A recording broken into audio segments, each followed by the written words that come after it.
Assalamualaikum warahmatullahi wabarakatuh. Hai Sobat Mbak Tiwul, apa kabar semuanya? Semoga dalam keadaan sehat dan baik-baik saja serta dilancarkan segala urusannya hari ini ya.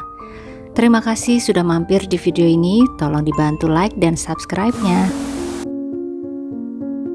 Seorang pria berpenampilan seperti gembel tampak diamankan oleh anggota kepolisian pada hari Minggu tanggal 9 Maret 2025 pukul setengah 12 malam di sebuah waduk di Banyumas. Kabarnya dia adalah orang yang bertanggung jawab atas kejadian penemuan 2 tubuh tidak bernyawa di toren sebuah rumah di kawasan Tambora, Jakarta Barat tanggal 6 Maret lalu. Siapakah pria tersebut sebenarnya? Apa hubungannya dengan korban dan bagaimana kejadiannya? Kita ikuti kisah kasus penemuan 2 tubuh tidak bernyawa dalam toren di Tambora sampai akhir ya sobat.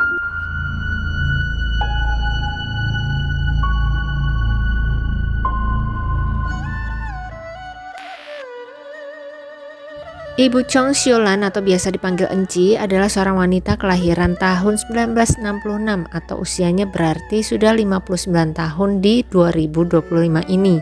Beliau memiliki 2 orang anak yang bernama Eka Serlawati usia 35 tahun dan Roni usia 32 tahun. Suaminya sudah meninggal dunia pada tahun 2024 lalu. Sehingga kini Ibu Chong hanya tinggal berdua dengan anak pertamanya Eka di sebuah rumah yang terletak di Jalan Angke Barat nomor 17 RT 05 RW 02 Kelurahan Angke Tambora Jakarta Barat. Sudah 40 tahunan lebih beliau tinggal di sana. Roni si anak kedua sudah tinggal terpisah dengan mereka. Kedua anaknya bisa dibilang memiliki masa depan yang cerah sobat, pendidikan tinggi dan pekerjaan yang bagus. Bahkan Eka si sulung diketahui bekerja di perpajakan. Namun yang namanya kehidupan ya sobat seperti kurang lengkap jika tidak ada ujian. Seperti sayur asem kurang asem sama garam gitu. Eka dan Roni diuji dalam masalah jodoh. Keduanya saat ini dalam status single atau tidak terikat dalam pernikahan. Terutama si sulung Eka belum juga memiliki tambatan hati yang bisa segera diajak menikah. Ada keinginan untuk menikah sih, tapi belum juga tampak sosok pria yang bisa menaklukkan hatinya. Nah, entah kebetulan atau bagaimana, Ibu Chong atau Enci ini memiliki seorang kenalan yang mengaku memiliki teman yang bisa membuat orang menjadi enteng jodohnya lewat jalur spiritual. Dia adalah tetangga dari Ibu Chong yang bernama Febri Arifin atau sering dipanggil Ari atau Jamet yang berusia 31 tahun. Perkenalan Ibu Chong dan Ari ini berawal pada tahun 2021 di mana Ari tinggal cukup dekat dengan rumah Ibu Chong atau Enci, tepatnya di Jalan Angke Jaya. Ari mengaku kepada Ibu Chong jika dirinya memiliki kemampuan untuk menyembuhkan orang yang sakit melalui jalur non-medis. Ibu Chong percaya aja sama pengakuan Ari ini, padahal sepertinya Ari memanfaatkan kebaikan hati Ibu Chong. Karena sejak perkenalan mereka di tahun 2021 tersebut, Ari jadi sering pinjem uang sama Ibu Chong. Jumlahnya pun cukup fantastis jika ditotal-total, mencapai 90 juta rupiah sobat. Ari berjanji kepada Ibu Chong dia akan membayar dengan cara mencicil. Di lingkungan masyarakat, Ibu Chong Siolan memang dikenal sebagai orang kaya dengan hati yang sangat baik dan tidak sombong. Sumber penghasilannya saat ini adalah dari hasil sewa beberapa kamar kontrakan miliknya yang juga satu lokasi dengan rumahnya sendiri. Selain itu, Ibu Chong juga berjualan kecil-kecilan di rumah beliau. Beliau tidak pernah pelit dengan hartanya tersebut. Cukup sering beliau membantu para tetangganya yang butuh uang. Beliau akan dengan ikhlas meminjamkan uang tanpa menarik bunga dari sana dan tanpa jaminan apapun, hanya unsur kepercayaan saja. Selain sering meminjamkan uang kepada tetangga sekitar, Ibu Chong juga sering berbagi pada Jumat Berkah. Dan yang namanya orang baik dan tulus ya, akan selalu ada tikus-tikus berkepala hitam yang memanfaatkannya. Seperti Ari ini, hutangnya yang semakin menumpuk mencapai 90 juta rupiah belum juga dia lunasi. Bu Chong juga tidak menagih secara brutal sih, dan hubungan mereka berdua masih berjalan dengan baik. Sampai suatu hari di awal bulan Februari, Ibu Chong menunjukkan segepok uang berjumlah 50 juta rupiah kepada Ari. Lah, kenapa bisa begitu sobat? Ternyata akal bulus Ari yang menyebabkan hal itu terjadi. Setelah mengaku memiliki kemampuan spiritual untuk penyembuhan, Ari juga mengaku kepada Ibu Chong bahwa dia memiliki seorang teman bernama Kris Martoyo yang bisa menggandakan uang dan seorang teman lain yang bernama Kakang yang bisa mencarikan jodoh untuk Eka melalui jalur spiritual. Lagi-lagi Ibu Chong percaya dengan semua kata-kata Ari. Terlebih setelah berbicara dengan Kris Martoyo sendiri melalui telepon, yang sebenarnya itu adalah Ari loh dengan memakai nomor handphone lain. Niat banget usaha Ari untuk mengelabui Ibu Chong kali ini sepertinya. Karena ingin dibantu menggandakan uang dan mencarikan jodoh untuk anak sulungnya, Ibu Chong pun membuat kesepakatan dengan Ari untuk melakukan prosesi perdukunan itu pada hari Sabtu tanggal 1 Maret 2025 bertepatan dengan awal Ramadan. Ibu Chong sudah mempersiapkan bahan-bahan yang diminta oleh Ari seperti kembang 7 rupa dan lain sebagainya. Maka pada hari Sabtu tersebut Ari pun datang ke rumah Ibu Chong Siolan. Dan sesampainya di sana dia meminta agar Eka masuk ke dalam kamar mandi, memakai sarung dan bersiap untuk melakukan ritual pencarian jodoh di dalam kamar mandi. Sedangkan Ibu Chong diajak Ari untuk melakukan ritual penggandaan uang di ruangan lainnya. Saat itu jam menunjukkan sekitar pukul 12 siang. Ari mengaku kepada Ibu Chong jika dirinya sudah berkoordinasi dengan Kakang si dukun cinta dan Kris Martoyo si dukun ganda uang. Ibu Chong dan Eka sih percaya-percaya saja sobat. Mereka sama sekali tidak sadar sudah masuk ke dalam perangkap Ari. Sangat dalam sobat. Untuk prosesi awal, Ari menuju ke ruang Bu Chong terlebih dahulu. Sementara Eka saat itu sudah berada di dalam kamar mandi dengan kondisi pintu kamar mandi yang tertutup. Pada awalnya Ibu Chong yang sudah sangat berharap agar uang 50 jutanya itu bisa menjadi berlipat-lipat, sesaat kemudian menjadi ragu karena sama sekali tidak ada perubahan setelah ditunggu beberapa jam. Ari yang ada di dalam ruangan bersamanya juga semakin tampak kebohongannya. Menyadari bahwa penggandaan uang ini gagal, Bu Chong pun menjadi sangat kecewa dan akhirnya beliau memarahi Ari. Dan kemudian mengeluarkan kata-kata yang kurang pantas kepada Ari. Ari pun seketika menjadi emosi mendengar makian tersebut.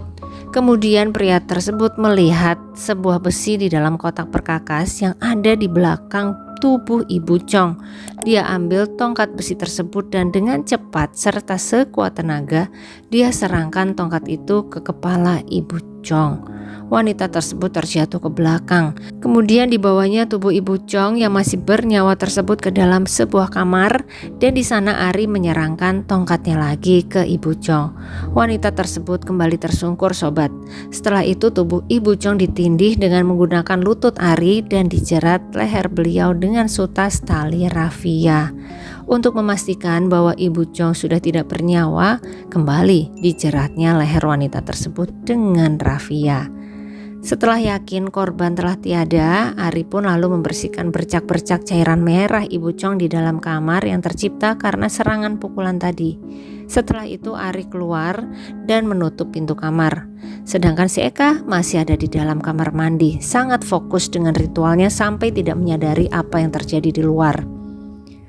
Setelah itu Ari sempat keluar dari rumah Ibu Chong dan untuk menghilangkan rasa paniknya dia pun menikmati sebatang dua batang kalau kata orang ya, sembari memikirkan bagaimana cara supaya jejaknya tidak ketahuan oleh Eka. Akhirnya setelah 15 menitan Ari pun masuk kembali ke dalam rumah dan langsung membawa tongkat besi ke dalam kamar mandi sobat.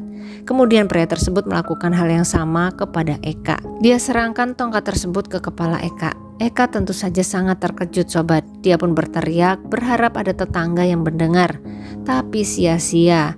Ari langsung menjerat lehernya sampai akhirnya Eka pun harus kehilangan nyawanya. Setelah yakin Eka juga telah tiada, Ari kemudian membersihkan kamar mandi dari bercak-bercak cairan merah juga. Setelah itu Ari keluar dan saat keluar dia melihat di depan kulkas ada sebuah tutup toren atau penampungan air. Akhirnya Ari pun memiliki sebuah ide untuk menyembunyikan kejahatannya. Maka korban-korbannya dibawa ke penampungan air yang ada di belakang rumah Ibu Chong dan dia masukkan kedua tubuh tersebut ke dalam toren berukuran besar itu. Setelahnya Ari kembali memikirkan bagaimana caranya kabur dari rumah itu. Karena ketika dia mau keluar, dia melihat di luar rumah ada Roni si anak kedua. Dengan seketika ide baru pun muncul di kepalanya. Dia ambil handphone Eka, dia kirim pesan ke HP Roni berpura-pura jadi Ibu Chong dan mengabarkan bahwa ada gangguan listrik di rumahnya. Lampu di dalam rumah pun dia buat berkedip-kedip. Roni kemudian pergi meninggalkan rumah ibunya sampai sekitar pukul 6 sore kurang seperempat. Roni kemudian kembali ke rumah sang ibu dan di sana dia bertemu dengan Ari. Tapi Roni tidak melihat dan tidak mengenali sosok Ari saat itu karena kondisi rumah yang sangat gelap. Dan Ari pun memakai masker yang menutupi sebagian wajahnya. Jadi saat itu Roni hanya melihat sesosok pria dalam keadaan gelap dengan masker di wajahnya. Sama sekali tidak terlihat mukanya ya sobat. Kemudian Roni bertanya kepada pria tersebut, "Ibu saya kemana?" Dijawab oleh Ari, 5 menit yang lalu, ibu bersama kakak keluar rumah. Roni percaya saja akan keterangan tersebut. Kemudian pada pukul 7 malam Roni pergi keluar rumah dengan sepeda motornya. Nah, setelah Roni pergi, Ari baru bersiap meninggalkan rumah Ibu Chong. Namun tidak lupa sobat, dirinya mengambil terlebih dahulu uang 50 juta yang akan digandakan tadi. Malam itu Ari bersiap untuk kabur ke Banyumas. Namun sebelumnya dia pergi dulu ke Tanggul di Kalijodo untuk membuang pipa besi yang dia gunakan untuk menghabisi nyawa Ibu Chong dan juga Eka. Keesokan harinya tanggal 2 Maret Ari pergi kabur ke Banyumas, berharap tidak akan ada yang menemukan kedua tubuh korbannya. Kemudian bagaimana nasib Ibu Chong dan Eka? Kita masuk ke proses penemuannya ya sobat. Sejak tanggal 1 Maret lalu, Roni sebetulnya sudah kebingungan mencari ibu dan kakaknya. Katanya pergi, tapi kok sampai malam gak juga pulang. Dan bukan hanya Roni yang merasa kehilangan Ibu Chong ternyata. Para penyewa kontrakan milik Ibu Chong juga kebingungan karena air mereka gak nyala. Dan saat mereka mengirim pesan kepada Ibu Chong untuk menyalakan airnya, ibu tersebut tidak pernah membalas permintaan-permintaan itu. Dipanggil-panggil dari luar juga tidak ada jawaban dari dalam. Sampai-sampai para penyewa kamar kontrakan akhirnya mandi di WC umum. Di tengah-tengah penantiannya akan kabar dari ibu dan kakaknya itu, tiba-tiba sekitar pukul 8 di tanggal 1 ya, ada pesan masuk ke HP-nya dari sang ibu yang mengatakan bahwa dirinya akan menginap di Telugong, sedangkan sang kakak Eka akan pulang ke rumah. Sekali lagi Roni percaya saja pada pesan tersebut. Tapi tunggu tidak juga nampak kedua batang hidung keluarganya tersebut. Akhirnya pada tanggal 3 Maret 2025 hari Senin, Roni membuat laporan kehilangan di kantor kepolisian setempat. Keesokan harinya, tanggal 4 Maret 2025, warga sekitar mulai mencium bau yang kurang sedap dari arah rumah Ibu Chong Siolan. Mereka berpikir itu bangkai kucing atau tikus. Roni dan para penyewa kamar kontrakan masih juga belum bisa menemui Ibu Chong Siolan. Berkali-kali Roni datang ke rumah sang ibu tapi tidak pernah ketemu dengan sang ibu maupun sang kakak. Kemana ya mereka pergi? Hingga kemudian pada tanggal 6 Maret hari Kamis, semua misteri terjawab sobat. Petugas kepolisian mulai menggeledah isi rumah milik Ibu Chong Siolan. Mereka mengikuti arah aroma tidak sedap yang semakin kuat menuju ke arah toren di belakang rumah. Dan setelah diintip ke dalamnya, betapa terkejutnya mereka semua menemukan kedua tubuh tidak bernyawa ada di dalam toren. Berita ini pun segera menyebar ke berbagai media sosial dan media massa. Ketua RT setempat juga baru mengetahui bahwa ada warganya yang menjadi korban penghabisan nyawa dari berita di Instagram. Segera saja kedua tubuh tersebut dievakuasi dan dibawa ke Rumah Sakit Polri Kramat Jati untuk dilakukan visum. Diperoleh tanda bekas serangan benda tumpul di bagian kepala serta leher keduanya. Bekas jeratan di leher inilah yang diduga kuat menjadi penyebab hilangnya nyawa mereka berdua. Keterangan dari para saksi pun dikumpulkan untuk mencari tahu siapa dalang di balik kasus ini. Saat itu ada beberapa netizen yang sempat menduga bahwa Roni adalah pelakunya karena dia yang pertama membuat laporan orang hilang, serta warga ada yang sempat mendengar perdebatan di keluarga tersebut karena Roni ingin menikah dengan melangkahi kakaknya. Tapi syukur alhamdulillah petugas kepolisian melakukan penyelidikan kasus ini dengan sangat teliti sobat. Mereka cek semua CCTV yang mengarah ke rumah Ibu Chong Sholan.